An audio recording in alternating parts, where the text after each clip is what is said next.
C'est vrai On est bien tout de même ici. Oui. Je suis très contente de m'être installée dans cette résidence. Hein?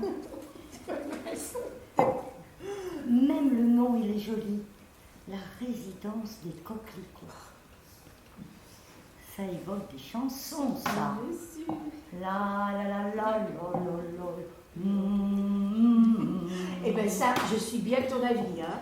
Et puis ici, ce n'est pas... Si on n'a pas envie de faire la cuisine, eh ben, on n'est pas obligé de la faire. Vous ne pouvez pas savoir comme ça me fait plaisir. Aussi, moi je te comprends, tout à fait. Et moi, je me félicite tous les jours que vous me l'ayez indiqué. Un petit studio au même étage que le vôtre, au 4e, orienté soleil levant, il n'y a quand même pas mieux. Soleil levant, quand tu dis ça, ça me rappelle une croisière sur le Nil qu'on avait fait toutes les trois pendant les vacances. Vous vous souvenez ce qu'il a fallu qu'on économise? Ça fait au moins 30 ans cette histoire. Ouais. Mais tous les matins, on sortait de nos cabines pour voir le soleil se lever. Et tous les soirs, on restait scotchés pour le regarder se coucher. Mais c'était bluffant. On avait l'impression qu'il y avait 2 soleils. Bonjour tout le monde. Bonjour Anatole. Bonjour Anatole. Il y a Laurent qui demande de voir Claudia. Ah ben oui, c'est mon petit neveu. Mais il faut que je vous laisse, hein. Amusez-vous bien. Tu viens, Laurent? Non. Tu veux faire un peu la téléphone? Je me demande ce qu'on va manger ce soir. Oh, bah tu sais, normalement... Bonjour mesdames. Ah, voilà les cuisinières, Voilà. on va savoir. Alors, comme potage pour ce soir, vous voulez légumes variés ou pois cassés? Légumes Pois cassés. variés. Pois cassés. Bon, ben, on va attendre, faut que je demande à tout le monde de toute façon. Voilà 2 qui arrivent, je crois. Oui, Ah, ben c'est voilà. super. Bonjour. Comme potage, alors, pour ce soir, vous désirez quoi? Légumes variés ou pois cassés? Légumes variés. Eh ben, ce sera pois cassés. Oh. Eh ben, j'ai gagné. Voilà, c'est à prendre ou à laisser. Oh, bah, d'accord. Mais demain, je vous fais une flamiche. Et après-demain, grande nouveauté. Moi, après-demain, je vous fais une ficelle picarde. Je viens d'apprendre à la faire. Vous voulez bien, Martine? Mais oui, et je suis sûre que ce sera réussi. Allez, viens. Elle est drôle cette cuisinière. Elle est toujours comme ça. Oui, elle se donne des airs terribles, mais en fait, elle fait tout ce qu'on lui demande. Moi, je l'aime bien. Elle fait vraiment tout ce qu'on lui demande, elle nous rend service. Et la petite apprentie, elle est gentille comme tout. Et en plus, moi, je la trouve vraiment jolie. Bon, dites-moi, j'ai envie de vous faire goûter un petit thé qui m'a été offert. Un thé de chez Mariage, que vous ne connaissez pas. Je vais vous le chercher et je suis sûre que ça vous fait envie. Ah oui. Dis-moi, Françoise, tu as fini ton installation? Oui, oui. Heureusement qu'il y a l'ascenseur. Je suis tout de même au 4e. Mais là, balcon plein sud. Soleil, soleil. Camille, tu peux monter quand tu veux pour bronzer. Eh bien, moi, j'amènerai Figaro. Oui. Je suis sûre que mon chat, il est content ici. Bon, ça s'entend à la qualité de ses ronrons. Tout se passe bien pour vous, mesdames? Notre devise est confort, sécurité, convivialité. J'espère que vous apprécierez. Vous verrez, nous vous proposerons de nombreuses activités. Je vous laisse à la découverte de la maison. Nous nous reverrons demain. Bonne soirée. Elle a l'air bien sympathique, hein, cette directrice. Oui. Oui, on sent qu'on ne va pas s'ennuyer. Ce salon, il est idéal pour se retrouver. Il est grand et puis un petit peu à l'écart. Oui. Notre résidence aussi est un petit peu à l'écart de la ville, mais elle est au calme. C'est un lieu idéal pour se retrouver entre vieilles amies et pourquoi pas pour bâtir quelques projets. Oui.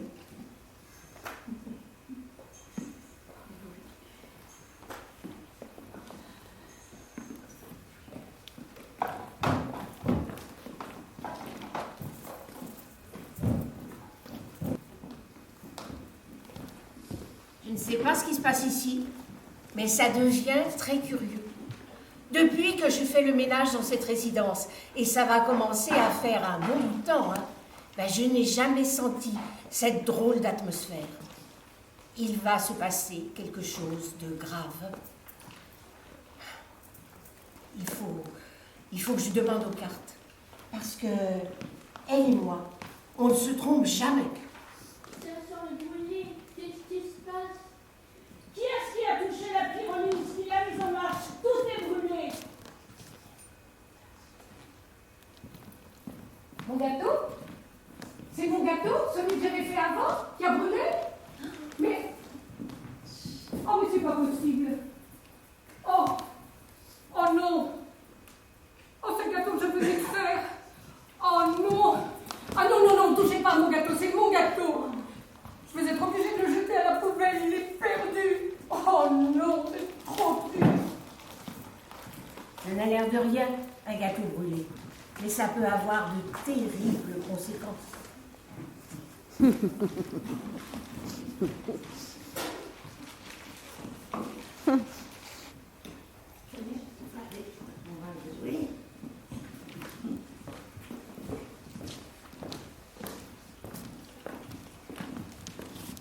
Comment je commence? Bon, vas-y. À toi. Oui. Oh, oh, oh là là. Oh, tu vas mieux. C'est Françoise Amélie, hein? Oh. T'as pas de chance aujourd'hui. Pas de chance aujourd'hui. Alors, voyons voir. Ah, merci. Ah, bravo. Vous n'avez pas encore affiché la liste des activités pour la semaine prochaine, hein? Oui. C'est difficile de s'y retrouver, hein? Il y a peu de laisser aller dans cette maison quand même. C'est normal qu'on veuille connaître toutes les activités une semaine à l'avance. Ça nous permet de nous organiser quand même. Je l'ai faite cette liste, et ça fait un certain moment déjà. Il faudra que vous demandiez à Gilberte. Je lui ai demandé de la taper et de l'afficher. Il faut que vous voyez ça avec elle. Hein. Ce qui me manque vraiment, c'est qu'on ne nous propose plus d'aller à l'école, raconter des histoires au CP. J'adorais faire ça. Ah, vous vous rappelez du petit garçon, d'un drôle de petit garçon qui se nommait Florial. Je me suis toujours demandé où est-ce qu'il avait dépêché un prénom pareil. Oh, Floréal, ça me rappelle le nom des fleurs. Ça n'a rien à voir, hein. Floréal, c'est... parents étaient peut-être des révolutionnaires. Floréal, c'est le calendrier républicain. C'est le mois du printemps. On aurait pu l'appeler Petit Printemps. Non, rien. Vous avez vu ça? Et dans une résidence aussi bien que nulle. Et encore, il n'est pas tout seul. Hein. Celui-là, je l'ai apporté pour vous le montrer. Mais il y en a 4 autres, hein. Tous morts. Les pattes en l'air, bien raides, bien raides. Et à côté d'un beau gâteau, hein. Beau, mais brûlé, tout près de la poubelle renversée. Ça, moi, j'en suis sûre, hein. C'est un coup du gâteau. Mais moi, je me suis dit, il faut que je leur apporte, il faut que je leur montre, il faut voir ça, il faut que les gens voient ça. Hein. Il faut leur apporter une preuve. Une preuve de quoi? Enfin, Marie. Un rat mort au milieu du salon. Moi, je ne peux pas accepter ça. Allez, Oust, filez avec votre animal. Ah oui, ben c'est toujours comme ça, hein. Quand on veut qu'on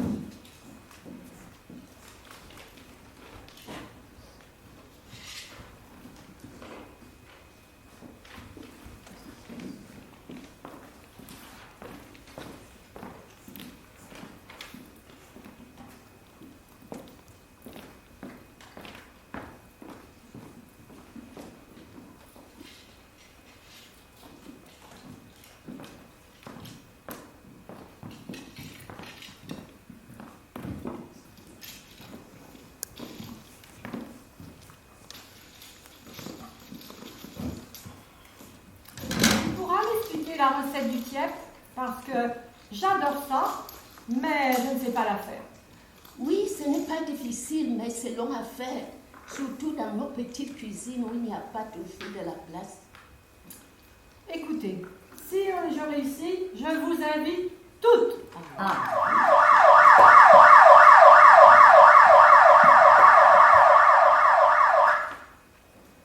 Oh là là, oh la catastrophe.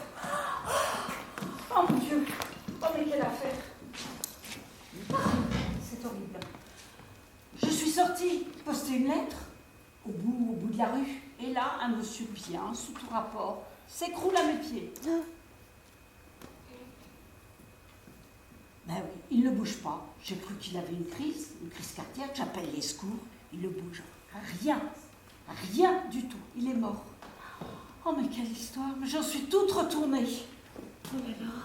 Mais ça va aller, Martine, ça va aller. Ça a dû te faire un drôle de choc quand même. Hein. Qu'est-ce qui vous est arrivé? Je ne vous ai jamais vu comme ça. D'après le médecin légiste, il s'agirait d'un empoisonnement. D'accord.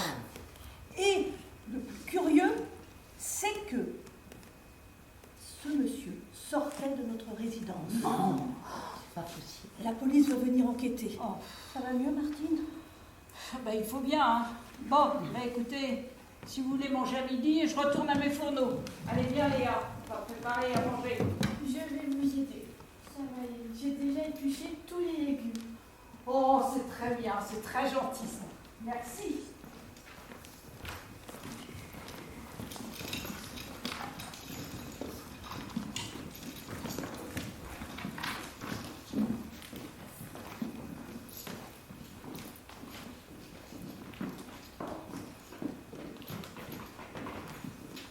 Voilà. Je l'avais bien dit, hein, que ça pouvait avoir de terribles conséquences, un gâteau brûlé. À cause de ça, la pauvre Madame Lemoine se trouve convoquée dans un bureau de la police judiciaire et elle est accusée d'empoisonnement. Mais qui est-ce qui aurait pu imaginer une chose pareille? Bien, reprenons. Donnez-moi votre version des faits. Mais quel fait? Je ne sais même pas de quoi on m'accuse. Enfin, Madame Lemoine, on vous a vu cuisiner un gâteau. Ce gâteau a été jeté à la poubelle et il a causé la mort de plusieurs rats. On l'a expertisé et il contenait du poison. Du poison? Et pourquoi voulez-vous que je sois allée mettre du poison dans un gâteau que n'importe qui à la résidence pouvait manger? C'est totalement ridicule. Effectivement. Mais nous savons que vous avez travaillé pour un laboratoire pharmaceutique, n'est-ce pas? Oui. Et que donc vous avez des connaissances dans le domaine des poisons. Oui. Bon. Autre fait qu'il faut que je vous rappelle, notre victime était un juge. Ce juge a fait condamner votre mari. Votre mari, madame, avait été convaincu de vol, puis du meurtre de son patron qui l'accusait.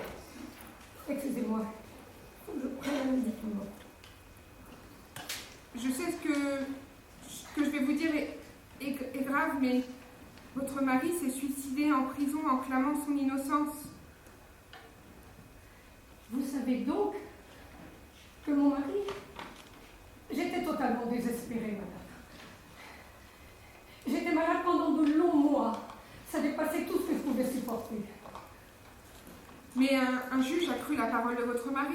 Il a fait réouvrir l'enquête. Et peu à peu, on a découvert que l'enquête avait été bâclée.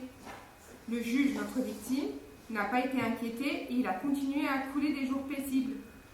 Vous comprenez que ça puisse mettre en doute votre culpabilité. Mais vous savez donc que le patron de mon mari est mort de sa mort naturelle.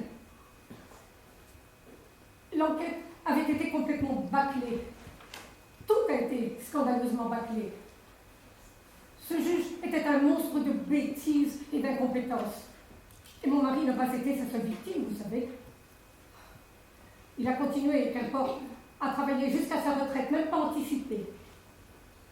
Il bénéficiait de protections très hautes. C'est vrai, j'étais pleine de douleur et de colère aussi. Et je ne vais pas vous dire que je regrette la mort de cet homme. Tout ce que je peux vous dire, c'est que je ne l'ai pas tué. Mais je ne demande qu'à vous croire. Mais tout implique votre implication. C'est vrai. J'ai fait un gâteau. Mais c'était pour l'anniversaire d'une des résidentes. Et c'était le 7. Le 8, le jour de la mort du juge. J'étais à une exposition avec une amie, Madame Janssen.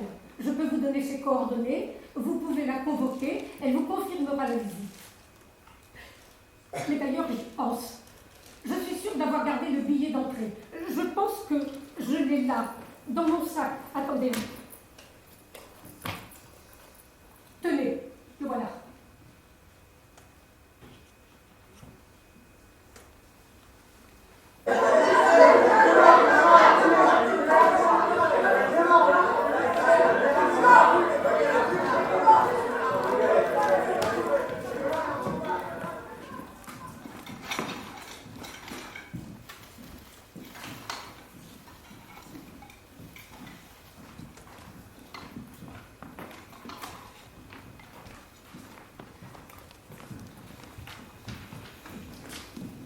Tenez, voici mes chouquettes. Je les ai même exprès pour vous. C'est toi qui les as faites? Ouais, elles sont super belles. C'est pour faire une surprise à Martine. Fais voir, donne-moi-en une.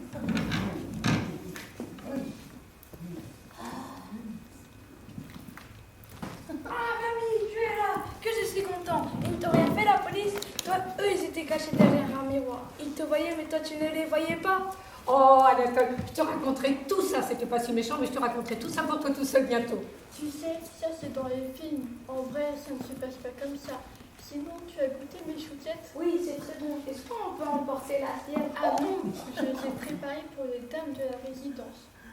Bon, alors, ça va. Je suis sûre que tu t'y connais ton coup. Et pour le PSG, Qu'est-ce que je suis contente de te revoir. Alors, comment ça s'est passé à la police? Ils t'ont interrogé comme on voit dans les films, là, avec la lumière dans les yeux et tout ça, et ils t'ont fait raconter 10 fois la même histoire? Mais non, c'était pas aussi terrible que ça, pas du tout. Alors, ils t'ont fait apporter des sandwichs et de la bière. Ah, du sandwich, oui, mais de la bière, non. Je ne bois que de l'eau minérale. Mais vous devriez arrêter de regarder autant de séries policières. Oh ben moi, j'adore les séries policières. Bah oui, bah moi aussi. Ben, ce que je me demande, c'est comment ils ont réussi à t'accuser. Mais c'est à cause de mon malheureux gâteau. ils sont très bons tes gâteaux. Surtout celui avec du chocolat et de la chantilly dessus. Eh ben, t'as de la chance, hein, parce que justement, j'en ai fait un petit bout, là, dans la salle du bas. Tiens, je vais te montrer. C'est Léonard de Vinci qui m'a sauvée. Bah, il est devenu policier, lui, maintenant. Ah bah, tu peux rire. Il m'a vraiment sauvée. J'étais à l'exposition du Louvre avec Monique. On avait gardé les billets d'entrée comme on fait toujours pour les grandes expositions. J'avais le mien sur moi dans mon sac. Ils ont téléphoné à Monique. Ben, à partir de là, il n'y avait plus rien contre moi.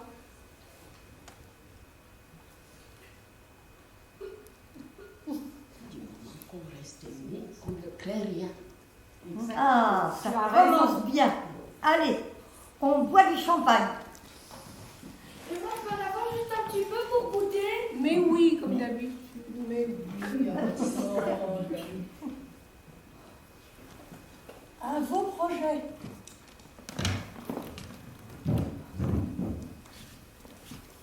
Un autre projet.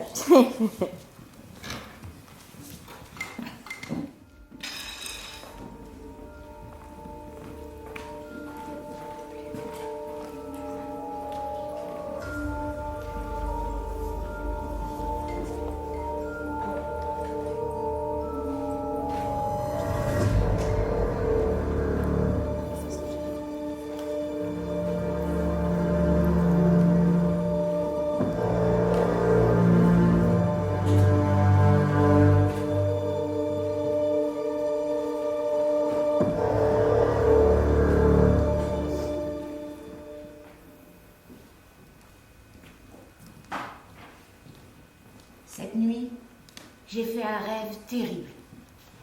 Je ne sais pas trop ce que ça veut dire. Il va falloir que je demande aux cartes. Bon. D'abord, j'ai vu un grand champ de coquelicots, comme on en trouvait de temps en temps. il y avait un peu de vent, alors les fleurs bougeaient toutes ensemble. C'était très joli. Mais tout d'un coup, des gouttes se sont mises à tomber sur les fleurs, comme ça, tout doucement. Ploc, ploc, ploc. Elles étaient rouges, hein, plus rouges que les coquelicots. C'était du sang. Elles tombaient. Mais les oiseaux sont passés, ils ont bu les gouttes et tout est redevenu beau et calme. Seulement, dans mon rêve, ça n'a pas duré longtemps. De gros nuages noirs sont apparus, de plus en plus noirs, poussés par un vent qui mugissait, et des tornades de gouttes se sont abattues sur les fleurs. C'était de plus en plus violent. J'ai eu peur, je me suis réveillée. Qu'est-ce que ça peut bien vouloir dire? Je pense que ça n'annonce rien de bon. Bon, il faut voir avec les cartes. Hein. Ah oui, il va y avoir de grands malheurs ici. De grands malheurs. On croira pouvoir les éviter, mais d'autres arriveront, surprenants, incompréhensibles. Ah, il y a le soleil d'or. Ben, lui, le soleil d'or, il annule presque tout ce qui précède. Et bien c'est ça, on aura peur, mais finalement il ne se passera rien de vraiment grave. Bon, concluons. Oh, mais il y a les 9 sequins. Vous vous rendez compte, il y a les 9 sequins, mais ça n'arrive quasiment jamais, ça. Martine, t'es dans ta cuisine? Oh, écoute, il faut que je te raconte, hein. Les cartes m'ont raconté de ces choses, et il y avait les 9 sequins.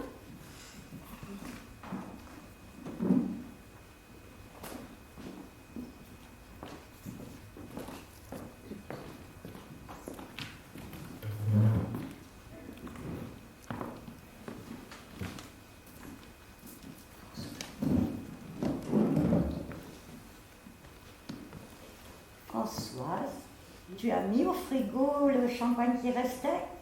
C'est-à-dire que... Bon, allez, j'avoue qu'on l'a bu à deux avec Catherine. Voilà. C'était délicieux. Ah ben oui. Bonjour mesdames, je viens voir votre directrice. Oh, c'est pas un problème, elle doit passer dans un instant. Elle est plongée dans ses histoires d'animation à programmer. Bonjour mesdames, vous avez été vite Voilà. arrangées. Bonjour capitaine. Vous vouliez me voir, il se passe quelque chose? Oui.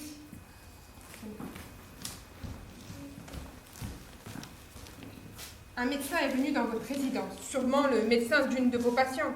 On l'a vu rentrer, mais depuis, il a disparu. Il serait resté chez quelqu'un? Mais c'est curieux. Je vais voir si on n'a pas retenu. Bon, je reviens. Mais qu'est-ce qui se passe? Une disparition de médecin à élucider.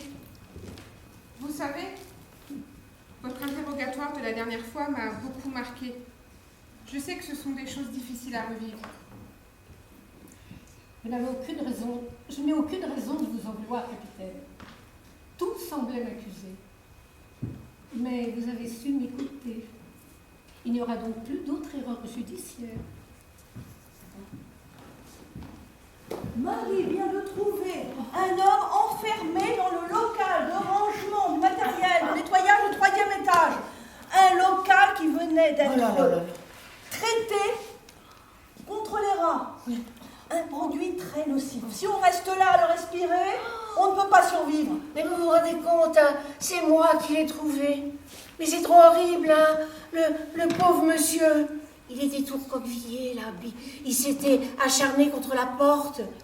Alors, oui, on a essayé de le réanimer, et des gifles, et respiration artificielle, et encore des gifles, et tout ça pour rien, hein.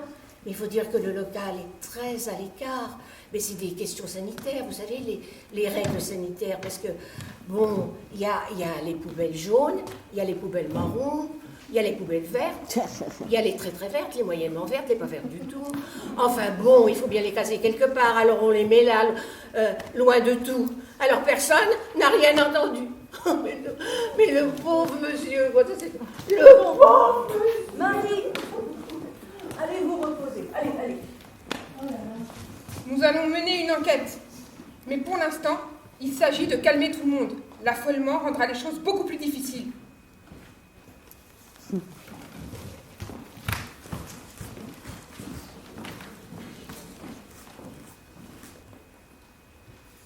Tu me dis ça encore une fois et je t'envoie mon café à la figure. Et figure-toi qu'il est chaud. Me traiter d'assassin, moi qui ne ferais pas de mal à une mouche. Une mouche peut-être, hein. Mais moi, c'est pas sûr. Hein. Et puis, qui est-ce qui a perdu la clé du local à poubelle? C'est quand même pas moi. Alors, résultat, n'importe qui pouvait faire une clé et entrer dans ce local. Non mais, c'est incroyable ça. Qui te dit que j'ai perdu la clé? Hein? On me l'a peut-être volée cette clé. Hein, c'est pas comme toi avec tes histoires de cartes où tu fais peur à tout le monde quand tu prédis à Madame Dumont qu'il va lui arriver une catastrophe dans 3 jours. Et tu t'étonnes qu'au bout du 2e jour, quand elle te voit, elle file au fond du couloir. Et si ça me plaît, à moi, de faire peur, ça a tout de même un peu plus d'allure que de se promener partout dans les couloirs avec mon sac à fer sous le bras et à tiffer comme as de pique. À tiffer? Mais tu es bien contente d'en boire de mon café? Hein? Et puis, à tiffer. Mais moi, madame, moi, j'ai été reine de beauté en 1969 à la ducasse de Neu-les-Mines. Habillée en satin bleu, mes beaux cheveux blonds en chignon très compliqué. Un Rubens, ce qu'il disait. Les gens se retournaient sur moi. C'est quand même mieux que de courir après les garçons dans les pâturages auvergnats. Pâturage. Est-ce que j'ai une tête à courir dans les pâturages? Et puis, qu'est-ce que t'en sais, toi? Tu as vécu en Auvergne?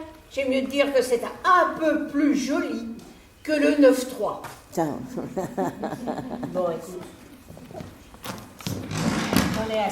J'en ai assez qu'on dise comme ça, n'importe quoi. On ferait mieux d'envisager un peu la situation. Tu te rends compte qu'on a trempé dans un meurtre, peut-être même 2 meurtres? Ben, on n'a pas trempé. C'est ça, on est resté un peu au bord, là. On s'est juste mouillé les pieds. Ah, tout de même. Moi, j'ai l'impression qu'on est un peu complices. Et toi, qui perds la clé, ben d'ici là qui t'accuse. Mais je te défendrai, hein. Compte sur moi, je te défendrai. C'est vrai que c'est quand même un peu inquiétant cette histoire. Et comment ça peut arriver dans une résidence si bien connue? Bon, écoute, on va pas traîner là, parce que des fois, ils leur prennent des idées de poser des questions. Hein. Tu veux boire un peu de café? Il fait pas chaud ce matin. Hein. Allez, viens dans ma cuisine. Tu dis pas non? Tu ne diras rien, hein, aux gens. Et tu ne diras pas non plus à la petite stagiaire. Hein. Non. C'est pas un exemple à lui donner. Hein.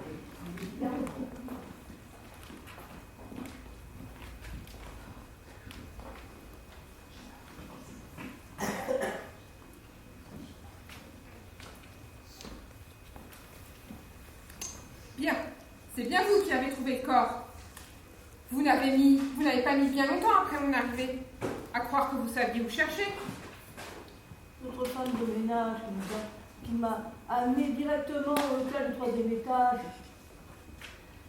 Un peu à 3 heures, elle avait entendu du bruit. Comme une porte qu'on voulait enfoncer. Mais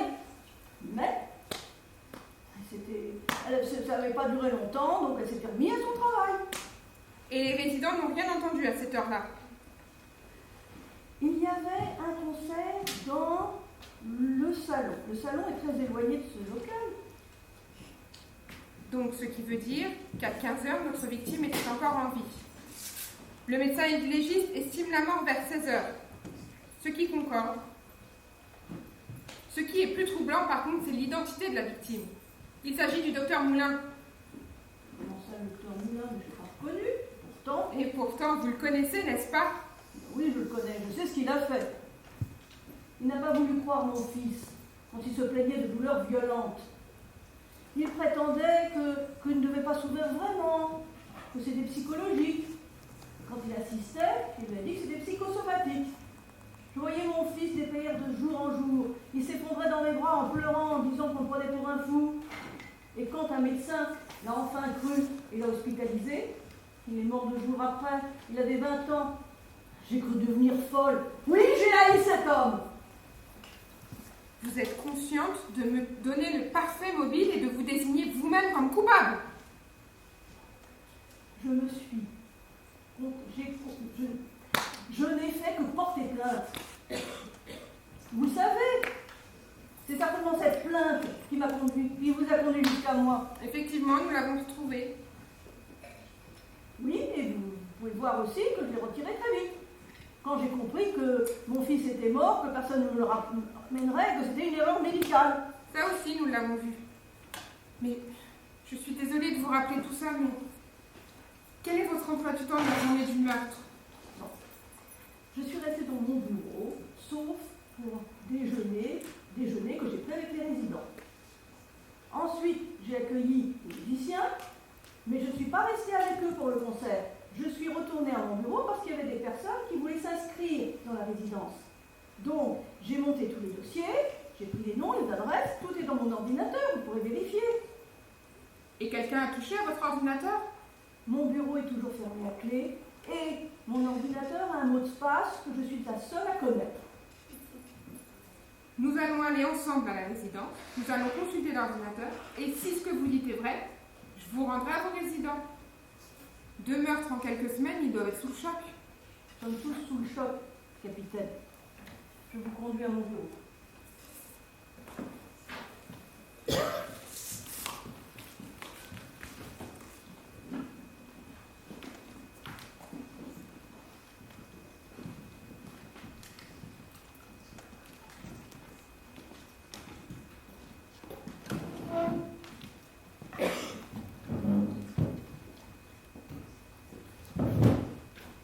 C'est tout de même étonnant qu'on ait soupçonné la directrice. C'est vrai, mais elle avait un mobile absolument éclatant et un alibi solide. Tout le monde pouvait témoigner qu'elle n'avait pas bougé de son bureau. Et puis, on l'a relâchée, comme d'habitude. Moi, je trouvais tes clés, Celle que je suis montée dedans et le tableau de bord. Bah, il s'est allumé. Anatole, donne-moi ces clés. C'est pas fait pour jouer des clés de voiture.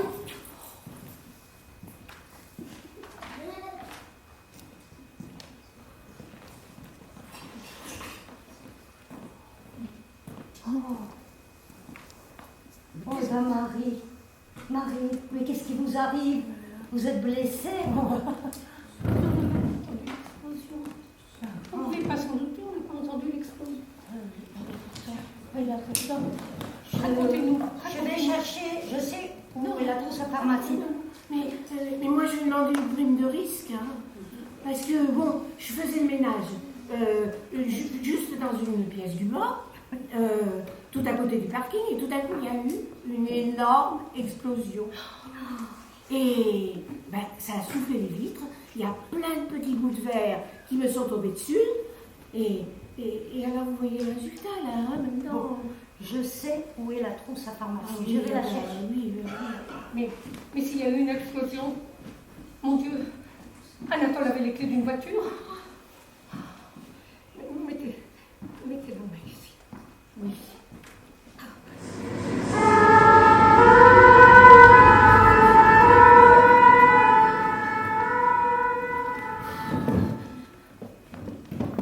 Tiens, voilà, les pansements. Je vais vous faire apprendre. Oui, vous avez pour ça. Et si c'était Anatole? Tu crois? qui avait fait exploser la voiture, si c'était lui qui avait mis en route le mécanisme de déclenchement de la bombe à retardement. Bon, bougez pas trop votre bras. Je vais vous faire un pansement bien serré. Et je vais essayer d'aller voir où est Anatole. Ah, ça. Là.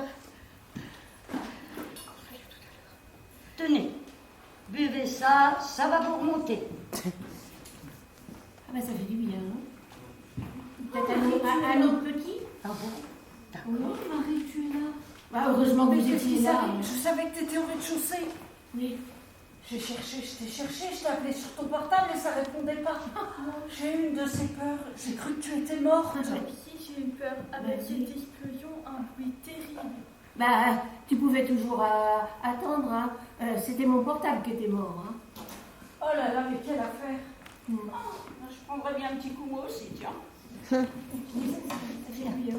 oui, il faut au moins ça. Puis moi aussi. Hein?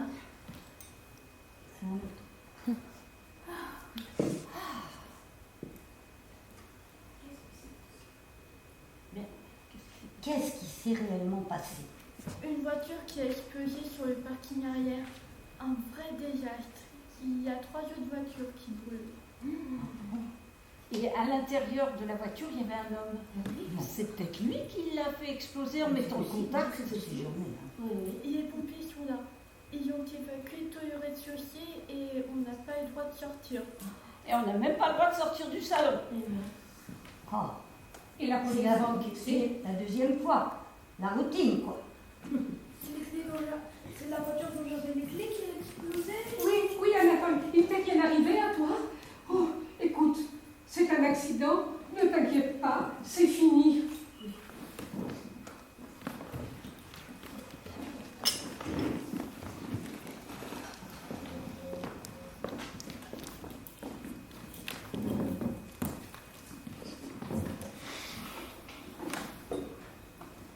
Une voiture qui flambe sur le parking de la résidence. 3 autres voitures qui prennent feu. On a de la chance que les pompiers soient intervenus à temps et qu'il n'y ait pas d'autres victimes. On n'est plus dans une résidence senior là, mais dans un quartier chaud de Chicago dans les années 30. Et bien sûr, vous n'y êtes pour rien. Pour rien, capitaine. Eh bien moi, je ne suis pas de cet avis. Vous, Madame Roussel, vous étiez bien la fille d'un garagiste. Vous avez épousé le chef d'atelier de votre père. Les ouvriers se souviennent que vous donniez un coup de main et que vous vous intéressiez à la mécanique. La mécanique, c'est vrai. J'ai toujours aimé ça. Et il faut des connaissances en mécanique pour piéger une voiture. Quant à vous, Madame Barry, nous avons vu dans votre ordinateur que vous aviez consulté des sites de fabrication de bombes artisanales. La même que celle qui était dans la voiture. J'ai voulu juste me tenir au courant.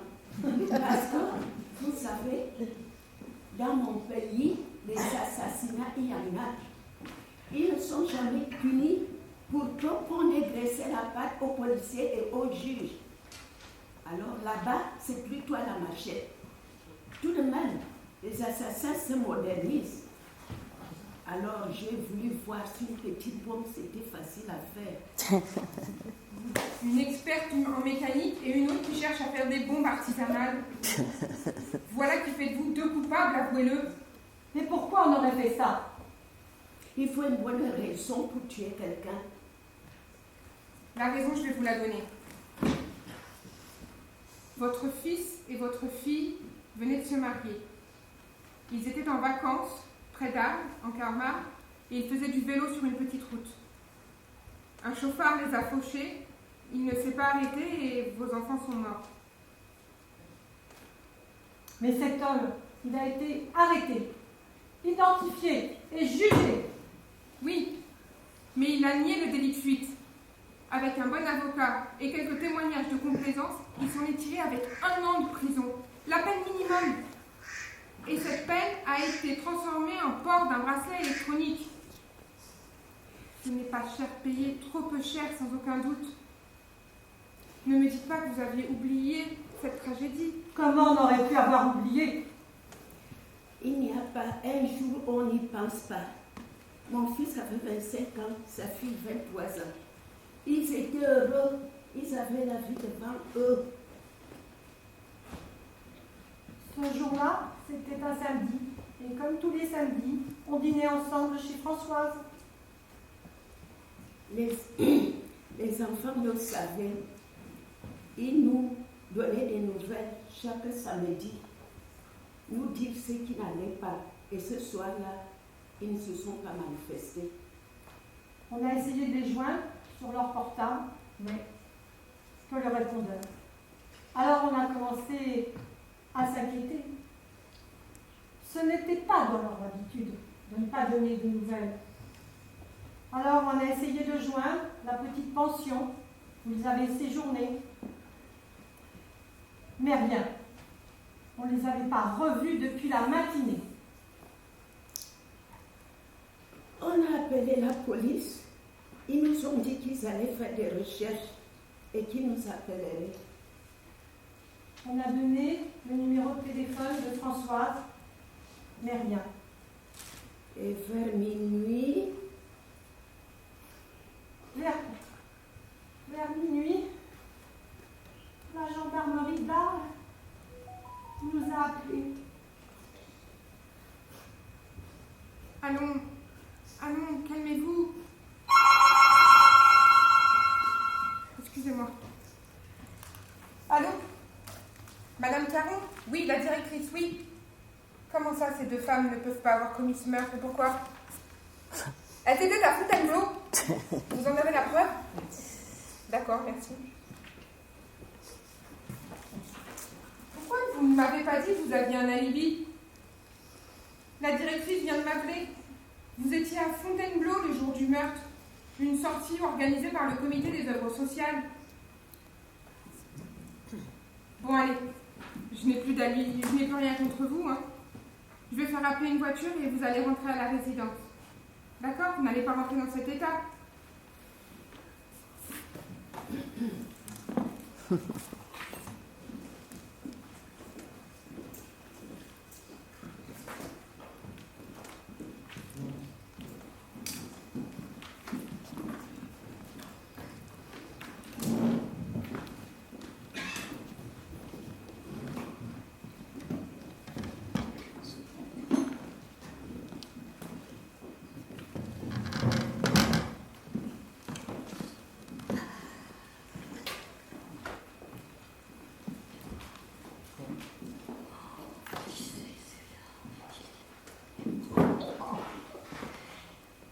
Tu as vu rentrer Camille et Françoise du commissariat? Oui. Elles étaient complètement retournées. Camille, moi je l'avais jamais vue comme ça. Elles vont pas. Ah, les voilà. Les voilà. Ça va? Et Françoise, elle est où? Elle va arriver. Ça n'a pas l'air d'aller, ça va mieux quand même. C'était très éprouvant. Oh, Françoise. Comment ça s'est passé? C'était pas si terrible quand même. il n'y a pas un jour où on n'y pense pas. Mais ça y est, il faut vous remettre. En revenant du commissariat, c'est quand même pas si terrible. Ah, moi, j'étais complètement décontenancée. Hein. Oh, mais enfin, pleurer comme ça. Non. On nous avait dit ce qui s'était passé. Et puis vous l'aviez, votre alibi. Pourquoi ne pas l'avoir donné? On ne pouvait plus parler. Ah bon? Je ne me suis jamais trouvée dans une situation pareille. Oh, moi je connais cette situation. Je l'ai vécue quand je suis allée au commissariat. Mais avec un peu de ressort, on arrive à le surmonter. Mais on a compté beaucoup sur vous. Comptez sur nous. Oui. Enfin, vous êtes vraiment très, très forte, mais difficile à comprendre. Hein, difficile à comprendre. Mais vraiment difficile à comprendre. Ne vous disputez pas. C'est tellement bien ici quand tout le monde est tranquille. Excusez-moi, mesdames, je vais vous demander de sortir. Je dois préparer la salle avec Marie parce que les musiciens viennent d'arriver et ils veulent pouvoir répéter. Bon, d'accord, on y va. C'est dommage, on avait On avait une belle conversation. Léa, tu peux venir m'aider?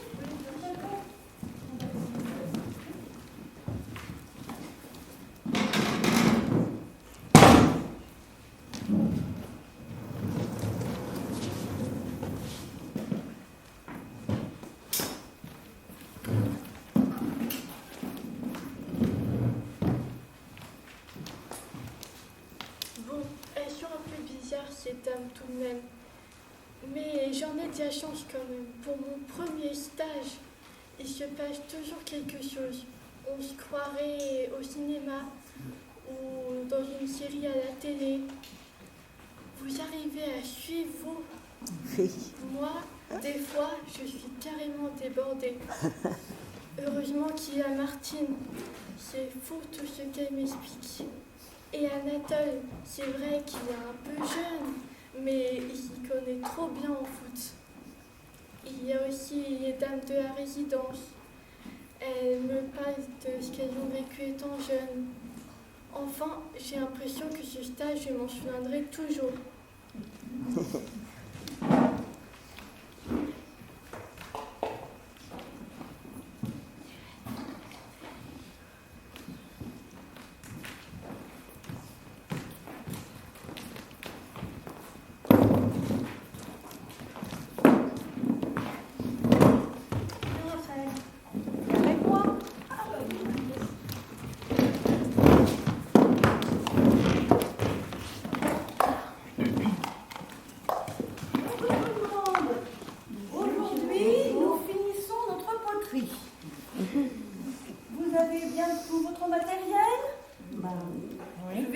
Ça.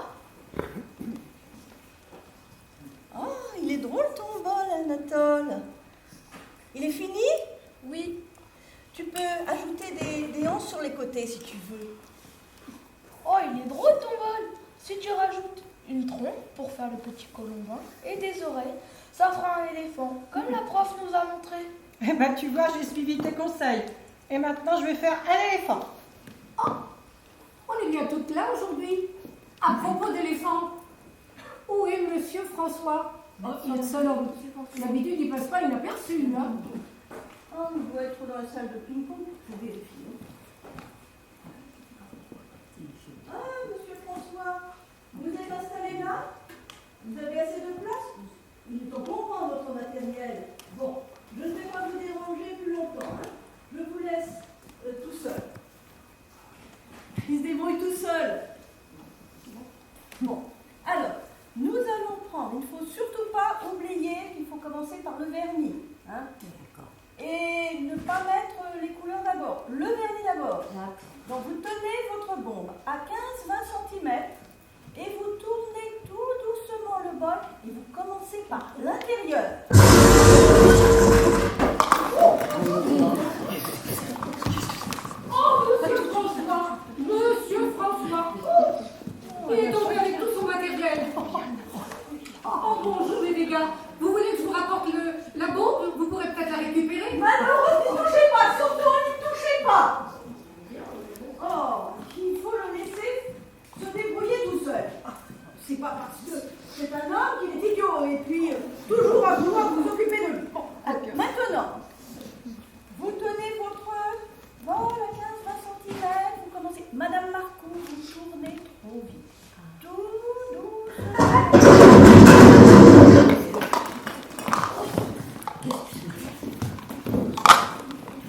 Oh, Monsieur François!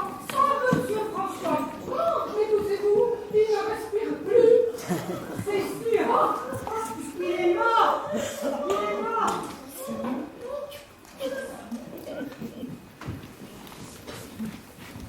Oui, commandant, je sais. Le ministre s'impatiente et le procureur est inquiet. Nous avons des élections dans 15 jours. Oui, je sais. Une semaine? Vous me laissez une semaine pour finir cette enquête? Mais écoutez, je pourrais pas, mais... Non. Quoi? Il a raccroché. Ah non, mais c'est un cauchemar. Un véritable cauchemar. Tous ces meurtres en peu de temps. Et la presse, qui se relaie à la résidence des Coquelicots, qui assaille les résidents et la directrice. Les journalistes, ils se déchaînent, hein. Encore un échec de la police. Que fait le gouvernement? Nos aînés ne sont plus protégés. Les meurtres s'accélèrent. À quand le prochain? Du sang sur les coquelicots. Et tous les soirs, on entend la même chose à la télé. Ils en font leur série télévisée. L'énigme de la résidence senior. Et tous les soirs, on entend que la police est incapable et qu'elle n'a encore rien trouvé. Et personne pour m'aider. Surtout pas mes collègues, hein, qui me disent à peine bonjour et qui me tournent le dos. Vous pensez bien, une jeune fille et sans expérience, elle n'y arrivera jamais.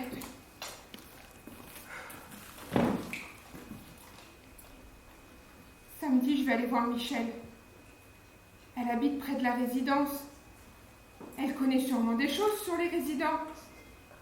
Et puis, elle a toujours le nez dans des polars. Si ça se trouve, elle pourra m'aider. Puis ça me fera du bien de parler avec une vieille amie.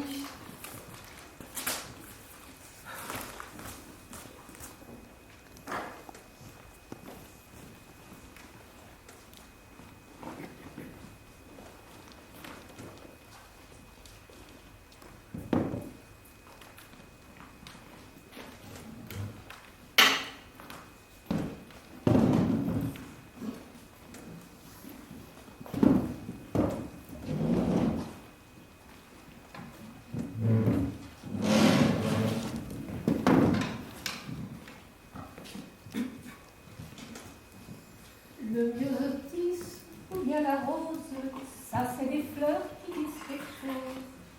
Mais pour aimer les coquelicots et n'aimer que ça, faut être idiot. Attends la fin, tu comprendras.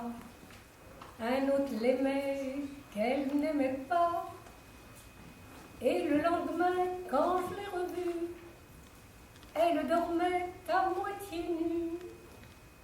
Dans la lumière de l'été, au beau milieu d'un champ de blé. Et sous son corsage blanc, là où battait son cœur, il y avait 3 gouttes de sang qui faisaient comme une fleur, comme un petit coquelicot, mon âme, un tout petit coquelicot. Comme un petit coquelicot, mon âme, un tout petit coquelicot. C'est joli ce que tu chantes. C'est magnifique.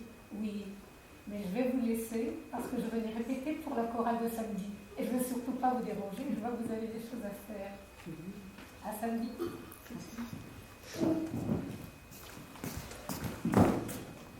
Encore un drame au coquelicot?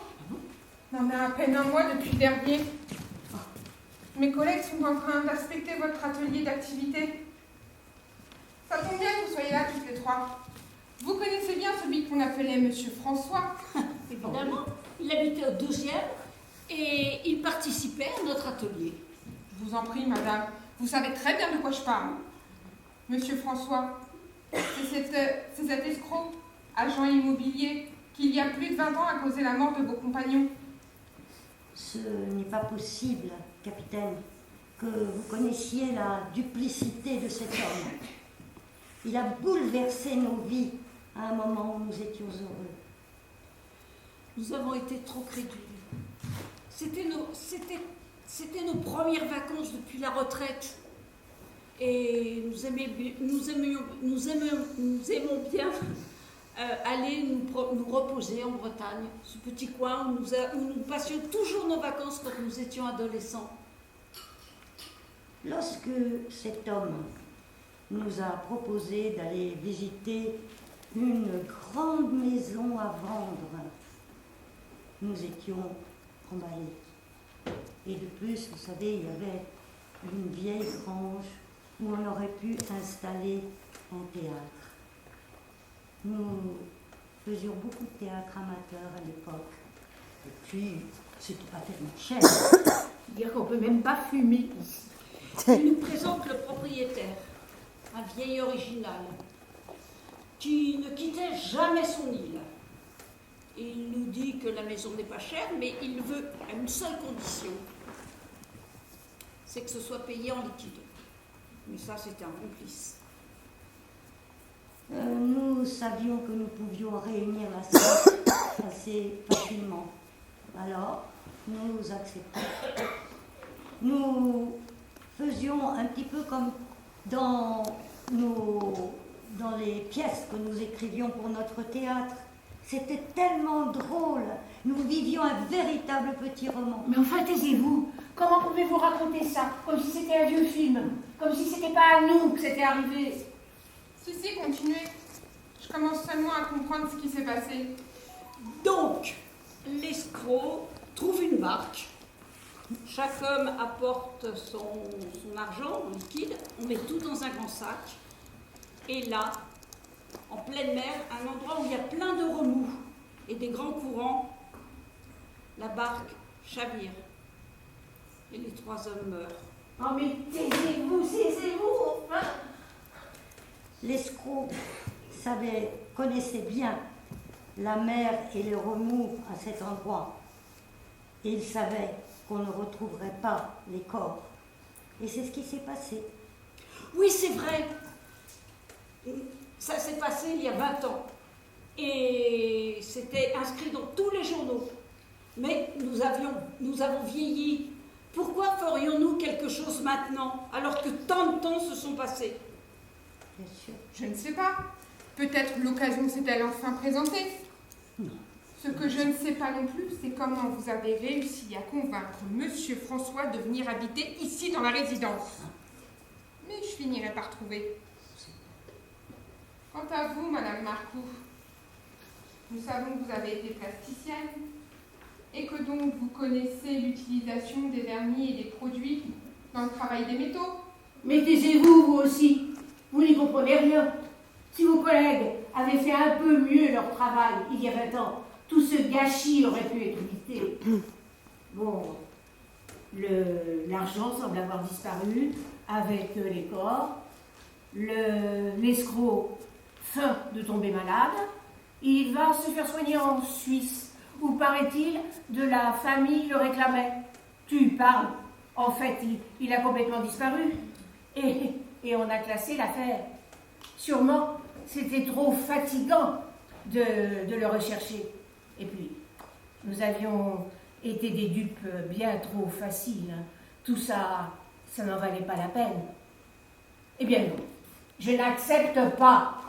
Je n'accepte pas votre incompétence. Je n'accepte pas ce malheur qui nous est tombé dessus, là, comme ça, quand nous ne demandions rien. Oui, je l'ai tué! Je l'ai tué! Ça faisait des années que nous voulions le faire. Je l'ai fait. J'ai tout organisé. Et maintenant, tout est en ordre. Et le reste m'est complètement égal. Mais qu'est-ce que tu racontes? Mais comment tu aurais pu le tuer? Tu étais avec nous au cours de poterie. Tout le monde nous a vus, tout le monde t'a vu. Et tu n'es même pas sorti dans la salle de ping-pong pour aller faire un tour. Ne l'écoutez pas, capitaine. Depuis que cela est arrivé, elle fait de temps en temps ce genre de crise. Mais vous l'avez vu. Comment voulez-vous qu'elle soit capable de faire une chose pareille? Nous non plus, du reste. Vous avez 6 témoins, là. Vous avez une foule de témoins qui connaissent notre innocence. En effet, je n'ai rien contre vous. Je ne peux rien faire, vous avez un alibi. Mais je vais finir par trouver la fin de cette histoire. De ma petite carrière, c'est vraiment la pire affaire. Tenez, prenez ça. C'est un peu fort, mais vous savez que c'est efficace. Mais tu te rends compte dans quelle affaire tu nous as mis?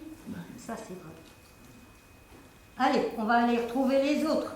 On va leur expliquer tout ça.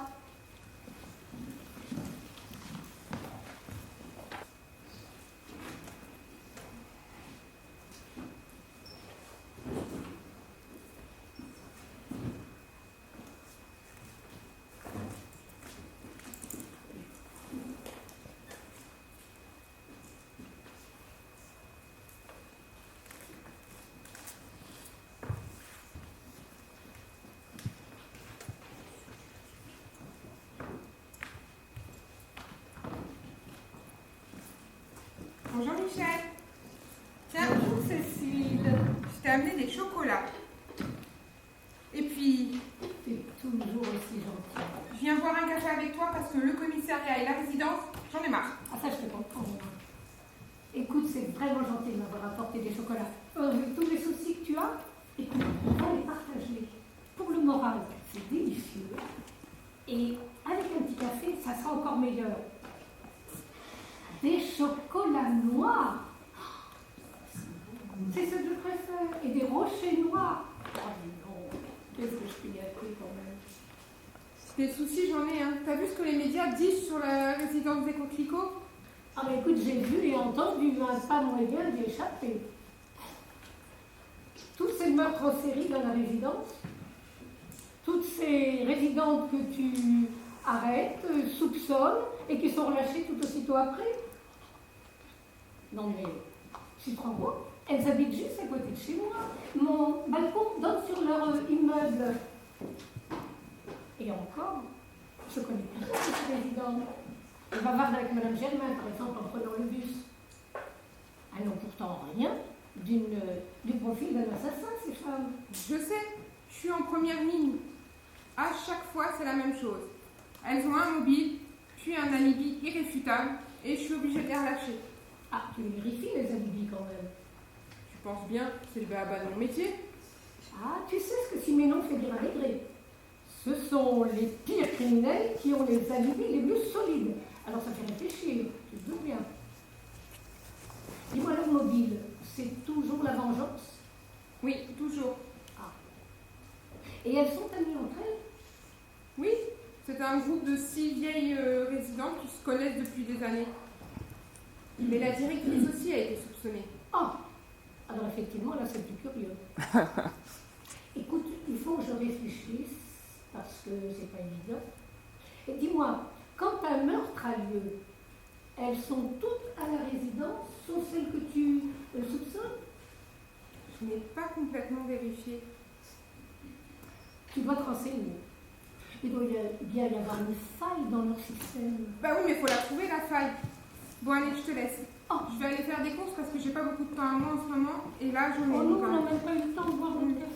Bonjour Madame de Maison, je viens chercher vos boutures de bégonia pour Madame Germain. Bonjour Anatole. Écoute, je vais aller les chercher, elles sont prêtes et en attendant, tu peux prendre un chocolat. Cécile, attends, je réfléchis pendant que je vais chercher les boutures. Quand un meurtre a lieu, elles sont toutes à la résidence, sauf celle que tu soupçonnes.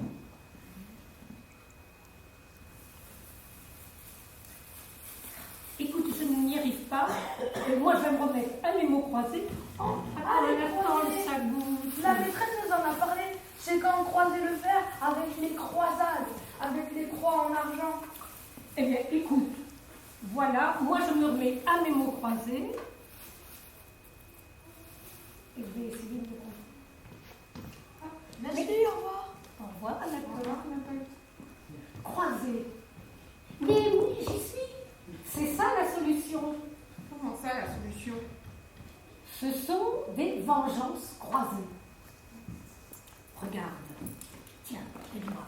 Elles sont combien la résidence? 6, 1, 2, 3, 4, 5, 6. Pour le premier meurtre, tu as soupçonné une des personnes pour une histoire d'un gâteau. Madame Lemoine. Ah, et Madame Lemoine, parce qu'elle aurait pu avoir envie de se venger du juge responsable de la mort de son mari.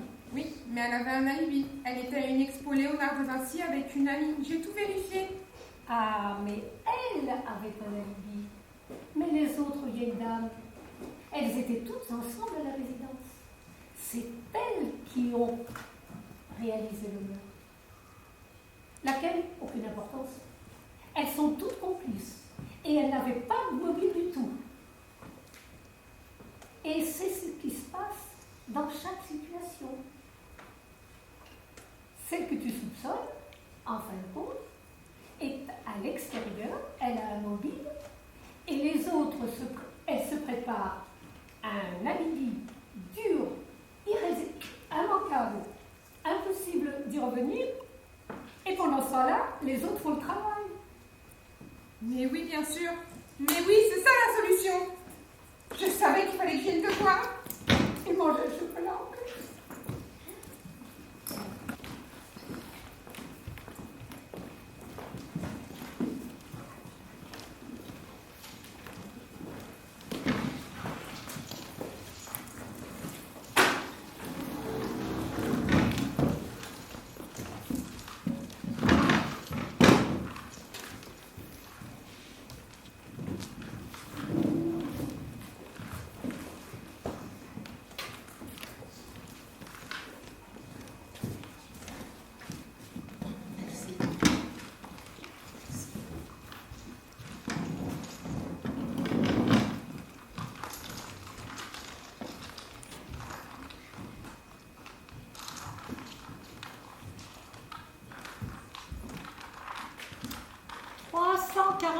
Points.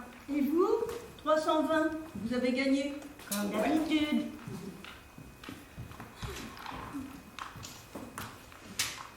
Attention. Oh là. Tu me gardes.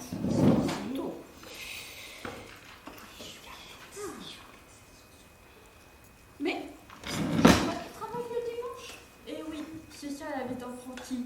Mais je ne me plains pas. Martine est gentille avec moi. Et puis, demain et mardi, je suis en congé. Bonjour mesdames. On est venu vous rendre une petite visite. Privée, hein, cette fois-ci. Je vous présente Michel, une très vieille amie à moi. Bonjour. Depuis le temps que j'entends parler de vous, ça me fait vraiment plaisir de vous rencontrer. Bonjour Madame Germain. Bonjour. Je vous rouille du jus de fruits. Oh oui. Je vous donne des verres. On s'est dit un dimanche après-midi, et où il pleut, on a de la chance de vous trouver ici. Et puis, on a une grande nouvelle. On a tout compris. Comment ça, tout compris? Oui, vous avez résolu l'énigme. Et nous avons trouvé les coupables. Vous avez trouvé les coupables. Les coupables, c'est vous. J'avoue que je n'y avais pas pensé. Heureusement que Michel m'a aidée. C'est ce que j'ai appelé les vengeances croisées. Chacune d'entre vous qui a un mobile pour se venger se fabrique un alibi pour le jour du meurtre, pour le jour du crime, et les autres font le travail à sa place. J'avoue que je vous ai trouvée très forte. Surtout vous, madame la directrice, qui avez réussi à intégrer le complot en quelques semaines. Nous avons été très accueillantes. Maintenant, nous avons perdu et vous venez nous arrêter. En effet, c'est ce que je devrais faire. Mais je vous ai trouvé tellement sincère quand vous me parliez de vos souffrances. Bien sûr, vous me mentiez quand vous me disiez que vous n'étiez pas coupable. Mais vous me disiez la vérité quand vous me parliez de vos souffrances, de vos drames. Alors, je les ai vécues avec vous.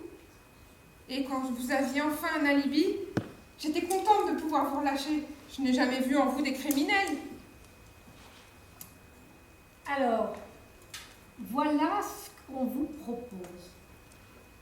Comme vous êtes pleine d'imagination et que vous avez le sens du complot, vous êtes très forte, on va trouver ensemble une solution. Et la seule solution est, nous semble-t-il, de trouver un coupable. Ah non, pas ça. Pas un faux coupable. Ah non, on ne peut pas accuser un innocent. Le mari de Louise, il a vécu ça, il en est mort. On ne va pas devenir des criminels, nous non plus. Mais non, il faudrait quelqu'un qui soit déjà mort, quelqu'un contre qui la justice ne pourrait plus rien faire, où l'affaire serait classée, et voilà. On ne va pas salir la mémoire d'un innocent. Vous vous rendez compte? Pour sa famille. Mais ce ne serait pas un innocent. Bah, Ce serait quelqu'un qui a commis un crime resté impuni.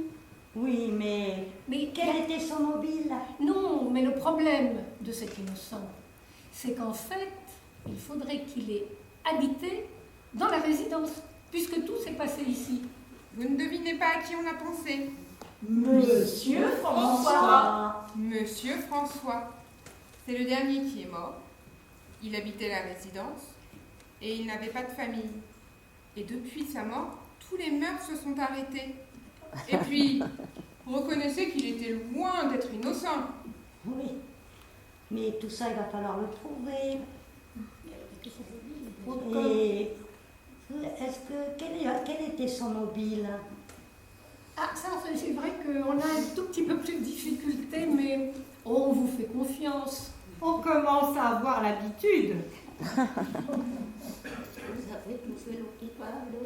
Non, mais essayez de réfléchir un peu au mobile que nous allons trouver. Mais sa dernière tentative de meurtre, avec une bombe de vernis, se serait retournée contre lui et il aurait été tué en fabriquant l'arme du crime. Mais, comme je vous disais tout à l'heure, ça, il va falloir le trouver. Oh, ça ne doit pas être trop difficile. On ne pourrait pas tout à fait par hasard trouver dans ces tiroirs ou bien dans une cassette secrète cachée un peu des lettres de menaces des 3 autres victimes ou des tentatives de chantage. Que nous aurions fabriquées avec des lettres découpées dans les journaux pour les rendre anonymes. Et justement, j'ai des vieux journaux. Eh bien, écoutez, je vais vous les chercher, on va s'y mettre tout de suite, hein, parce qu'il n'y a pas de temps à perdre. Eh bien voilà, le scénario est bouclé. C'est Monsieur François qui a tué les 3 premières victimes et qui s'est tué en fabriquant l'arme pour le 4e. Mais c'est limpide, j'aurais dû y penser plus tôt. Alors c'est sur Monsieur François que tout retombe. Comment ça, tout me retombe sur Monsieur François? Mais qu'est-ce que vous racontez, Léa? Vous savez, ça fait un petit moment que j'ai compris ce que vous faites. Et puis là, pour être sûr, j'ai écouté derrière la porte. Mais j'ai partagé tellement de choses avec vous. Non, je ne vais pas vous dénoncer. Eh ben, vous vous en sortez bien. Et nous aussi. Oh, grâce à vous, capitaine. Mais vous savez, moi aussi j'ai repensé à mon enfance, à tout ce que j'avais vécu. Et en fait, il y a quelqu'un dont j'aimerais bien me venger aussi. Oh, capitaine, on pourrait vous être utile. On a l'habitude. On peut dire qu'on est devenus des spécialistes.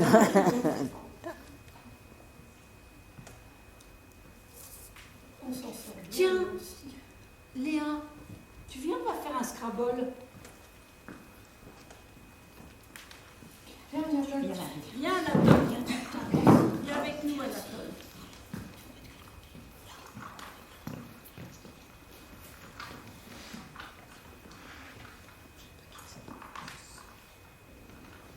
Complot. Alibi. Croisé. Stratagème. Énigme. Étrange. Cri.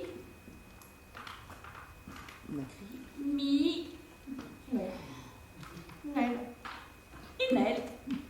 L-E-S, féminin, pluriel. Monsieur Hector! Monsieur Hector!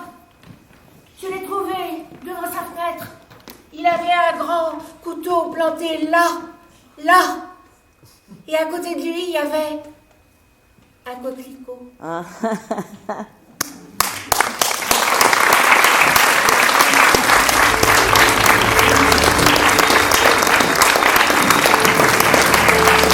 Bravo! Bravo!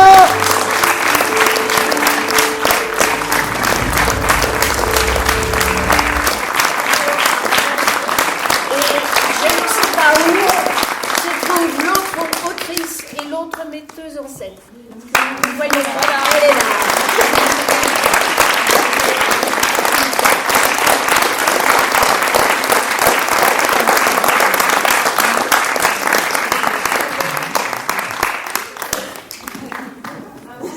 Ouais.